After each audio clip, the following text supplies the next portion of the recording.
Hey everybody, my name is Jim Farmer. I'm the festival director of Out on Film, Atlanta's LGBTQ film festival.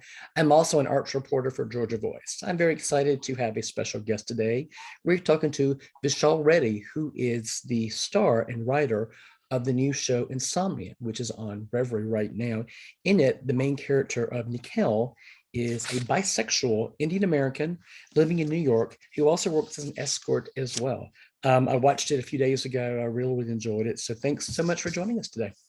Thank you so much for having me. Yeah. Now tell me how this came about for you. This was it was basically at a time in my life where I couldn't book acting work. I just was like not booking anything, and was also just kind of getting really frustrated Yeah. by just kind of like Hollywood's constant portrayals of the same kind of stereotypical parts that I often see South Asian Mm-hmm. characters and stories, how they're sort of manifested. And then also like even like queer characters. I was kind of like, it's sort of the same tropes over and over again. And I don't really necessarily get to see any queer South Asian content out of Mm-hmm. the United States that often. And so um, a friend of mine was just kind of like, I had lost a bunch of gigs that I thought I would. One of them, I was like, I'll get them. You make it far into these like audition processes, and then you don't book them, and they all kind of happened in like the span of 5 days. And so I was like, oh God, what am I gonna do? And so my friend was like, you should just start writing, go do it, stop complaining. And so I was like, okay, fine. And it was a different story for a little bit. I knew bare bones what I wanted it to be about. But then I got asked to be an escort at a bar one night, and I said no, thinking it was a joke. And the guy was kind of like, "Oh, you're right. Indian people don't do this kind of stuff." And I went, oh, "That's my show." So that's kind of long story short how it happened. I was going to ask you, it, about the inspiration. Is there any of you in the main character? So I'd say like 40% of it is based off of like experiences that I've had in my life, and also um especially around like family, friendships, the sort of the dynamics in there are very similar to like a lot of my relationships, but then the rest of it is made up for the most part. So tell me a little bit about Nikhil. The character has got a lot going on. The series, deals with some comedic elements as well as some dramatic elements with the character's family. Just talk to me about the character. Yeah, so he is a bisexual, sort of struggling writer in Mm-hmm. New York, and um, is kind of just going through a bit of an identity crisis. And in the beginning of the series, you don't really know why. Like, Mm-hmm. you're not really introduced. And as the series progresses, you get a sense of like he's got some not only generational trauma, but there's some stuff in his life that he's still sort of trying to deal with in terms Mm-hmm. of like the loss of his mom. And you start to see that by the end of it, like how that sort of manifests itself. And um, he's also taking care of helping to take care of his aunt who has MS. And when medical bills and things pile up, a struggling writer's salary is not going to help any of that. And so he kind of finds his way into the world of escorting. And it's through that world that he kind of figures out that he really enjoys it. And, there's complexity behind it. And he kind of finds his way back to himself, I think. This is a character that we don't see a lot of. Can you talk about that and the fact that why we don't see more of these characters, and why you really wanted to make this character and show this character in all of its three dimensions? Yeah, I mean, I think for me as an actor, I've always liked being in things that kind of like make you laugh, but then make you cry within the same like breath. And so I knew the tone of the show going into it pretty like distinctly. Like I kind of knew that I wanted it to feel very punchy, a little raunchy, but then also like you delve into some like heavy shit, if you will. And so that's what I wanted to explore. But um, I you don't get to see a lot of characters just exist and love and hate them all Mhm. within the same moment. And I think that that's kind of what I wanted it to feel like. I wanted it to um really just dive into a lot of different topics. I didn't want it to feel like like a stereotype that I often see South Asian or queer characters often portrayed as. I kind of wanted the character to just feel human and the show just to feel human, because we're not always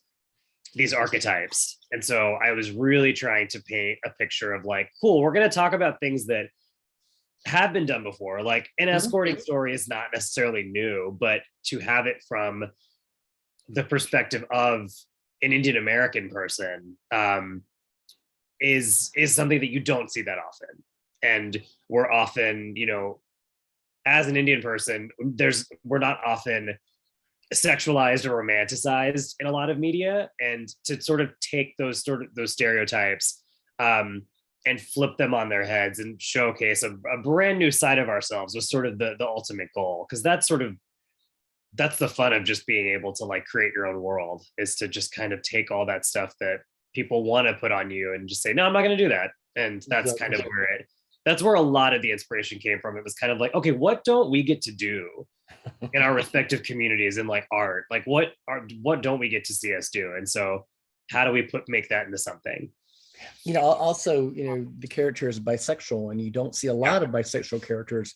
And oftentimes when you do, you know, that character can be, as we talked earlier, fairly one-dimensional. But can you talk about the importance of having a bisexual character who is fleshed out and you know, and fully dimensional? Yeah, absolutely. I mean, for up until like I think around maybe like the last 2 years, I always identified as bisexual and was open about that. And recently I've actually identified as just queer, because it feels like a much more all-encompassing term to me, and you know, who I've dated and who are in my, you know, who's in my orbit. And so I wanted that to be just not a focal point of the show, but to also showcase a lot of my experiences just like dating and the stigmas that come with bisexuality. In the show, you get to see a little bit of like him living his daily life just as like a normal person, with his friends, with his family, having to navigate through addiction, through you know, like even some like sexual trauma. And a lot of that there's a lot of that deals with, you know, him having to you know, identify as bisexual, and like sort of the pushback he gets from people. And some of those conversations that you see on screen are literally things that have been said to me on dates, so I didn't even have to write it. Like it was verbatim. And so I was like, let me put these in here. Oh, that's funny. You know, without giving any spoilers away, I'll just say that the first scene involves a trick and some Star Wars mask. You know, so, I mean, was that something that you? I mean, what was the inspiration for that? I literally, I swear to God, I couldn't figure out the opening for the longest time, and I was like, I know that I need it to start out truly, like no pun intended, like with a bang. Like I needed it to start out with something that is like very in your face, that like pulls people in. And I knew I wanted it to start with the sex scene, but I didn't know what like I didn't know how to make it funny but also still feel new. And I just walked by a window and it had a Star Wars display of like a Darth Vader mask, and I was like, oh, I'm sure that there are people that role play in this scenario. And I was like, I'm sure that this happens. And so I thought, okay, how do I make this like clever? And so that's kind of where it went. And technically we can't say Star Wars because like it's like generic mask. That's like where we had to, you know, but yeah, that's kind of that was the genesis of that. Nice. So you made this series a while ago. It's just now streaming on Revry. Can you talk a little bit about, you know, the process of making the series and then getting it on Revry, and why it's important? Because Revry reaches so many people. A lot of people. They've been lovely, and it's been a long time. This has been it's been a project like in the making for the last couple of years now. I mean, I wrote the script and then wrote it as a pilot actually, and then started to pitch it to networks and things. And a lot of them were like, "You're not famous. What else do you have?" And I'm like, "Oh, okay." They're like, "Do you have any video of this? Like, have you shot anything?" And I was like, "No, I don't. But like, give me a second." And so I took a couple of months to sort of repurpose it into the 6-part series that you see now. And Mhm. so I got a bunch of friends together, and then they reached out to a bunch of friends, and we got a crew together and producers, and we raised like $26,000 on Kickstarter for it, and then Nice. got an extra like $35,000 from like private investors, and um, made it for like under $60,000, and kind of just put it out into the world of June of 2019. And the hope was that to have a proof of concept, to get it out, to get some press on it, and Mhm. then um, go back to those networks and kind of say, hey, like we did this for like not a lot of money, and we'd love to do more. And then COVID hit, and a lot of those deals and things, or even those opportunities, kind of just went away because the industry kind of, it just stopped for a while. And so I kind of put it away for a little bit and let it sit. And then um, a friend of mine had told me that Revry was looking for more content, and Mhm. they were expanding into more like South Asian markets and things like that. And I said, okay, well, let's just like set up a meeting. And then one thing led to another, and we've partnered with them to like put it onto their platform, and so it's been pretty exciting, to have that collaboration. Congratulations. I mean, so many people are Thanks. seeing it now. It's getting a lot of attention.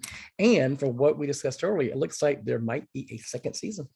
We're developing it. Yes, Yeah. we are about to start writing it. And there's a lot more, coming with that. But we're hoping to do one more season, um, and then kind of get it made as soon as we can. But I'm just now starting to think about, like, I've had some time to think about like story and um what I want to do with it, and like tonally what we want to do with it. Mhm.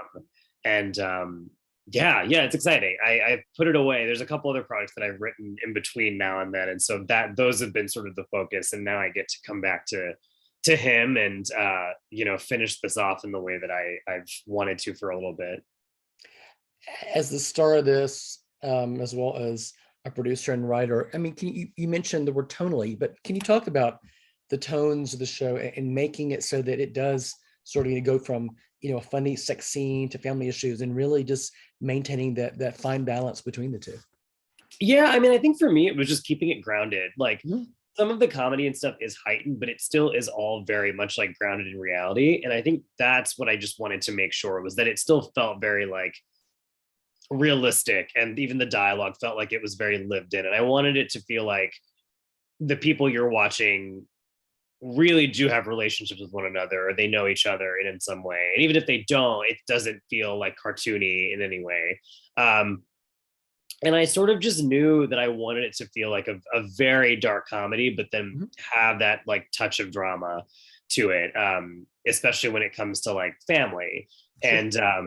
And then like in terms of like a look and feel, I knew that because it's called Insomnia, and like especially in New York, like neon is like ever present in the city. Like just walking around the city at night, you just see like the hues of like pinks and teals and yellows and purples. And um, I wanted to really explore that sort of like what happens at night that we don't get to see, and like what colors might be representative of like some of the best nights that I've had in New York, when I can't sleep, where I've decided to go and take a walk at 3 a.m., which is probably very stupid, but like I just do it. And I kind of wanted it to reflect like a New York summer in that way. And so we put a lot of those colors into like the background. People might not even be able to like notice it, but like there's a lot of care that went into even just like the lighting. Mhm. The soundtrack is all South Asian artists that like I just found on the internet and reached out to.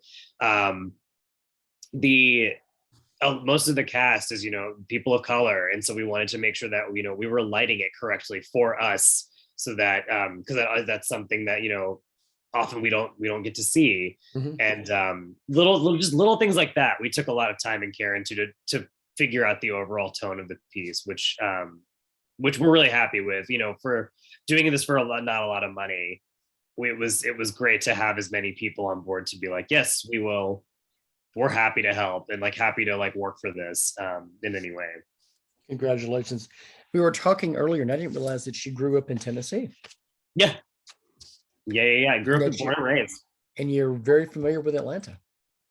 I am. Well, I went to I'm a boarding school kid. Like I went to a prep school, which sounds so hoity-toity and whatever, but um it was outside of Atlanta in a city called Chattanooga, and so I have a lot of family and friends who are still in Atlanta, and so I got to go down there a lot as a kid. Nice, congratulations. So I was reading on IMDb that you have another TV series in the work. Can you talk about that? I could talk about it a little bit. We're still, there's another show coming out. Well, we haven't made it yet. Mhm. We're in the, all that pre-production sort of like development work. But yeah, that show is very different from this one. It's a little more, I think that show, it's called Bad Brown Kids. It Mhm. is um, I think it's a show that's a little bit more where I'm at in my Okay. life at the moment. And it kind of plays with this idea of um, Indian Americans and like what it is to be a model minority in America, and how actually we're all doing very bad things when no one is looking. And it kind of takes some similar themes to Insomnia, specifically with like perfection and addiction. Those are like two things that we really focus on in that one. And then it's the story of like the relationship between two siblings and having to sort of deal with one another. And yeah, I'm excited about it. I just finished like the pilot like Oh, a couple nice. weeks ago, and so now we're sort of figuring out next steps. Yeah. You mentioned earlier, obviously, COVID interrupted a lot of but what was it like during that period to be creative and be ready to work on something? Then COVID hit and just really kind of shut literally everything down for a while. It was hard. Like I lost all my acting work for Mhm. that year, like for 2020. Like there was like everything stopped. And so it allowed me, I was very fortunate that like I got to just go home for a while and go be with family. And I had that time that I don't think I would have utilized, to go just like spend time with my parents and um also work on a lot of shit with like my family and friends that I don't think I would have done. I think I would have just like let it settle and not talked about. So that was nice, and I think because of those experiences, it forced me to lean into like content creation and Mhm. really think about the kinds of work that I want to create. But like, yeah, it was hard. It was hard on artists. Like, it was not. It's still hard. Like, things are still being shut down occasionally, especially for TV and film. And my world is in, I come from theater, and so with theater, we were shut down Yeah. for a majority of it. Like, it wasn't like you could just, you could open up a show and then start Mhm. and stop like they did in TV and film. But um, yeah, I think now it's changed content for the better. I think people are not only content, but I think it's allowed artists a lot of agency to say like no to things and say, yeah, we're not going to work in those environments, or we're not going to accept those terms, or like this is the kind of work we want to do, so we're okay saying no to things that we wouldn't normally say no to, Exactly. so I think it's given artists a lot of like power in a weird way, um that oftentimes we don't have Exactly. in these bigger Exactly. things, which is Exactly. exciting. Yeah. This series is Insomnia. It's now streaming on Revry. I've been honored to speak to the star writer and producer, Vishaal Reddy. Thanks so much for talking to us, and congratulations on the series. Thank you so much. And please keep us posted on if there is indeed going to be another season. I will. I will be shouting it. Don't worry. Everybody will know. Thanks so much. Have a great day. Thank you. You too. Take care.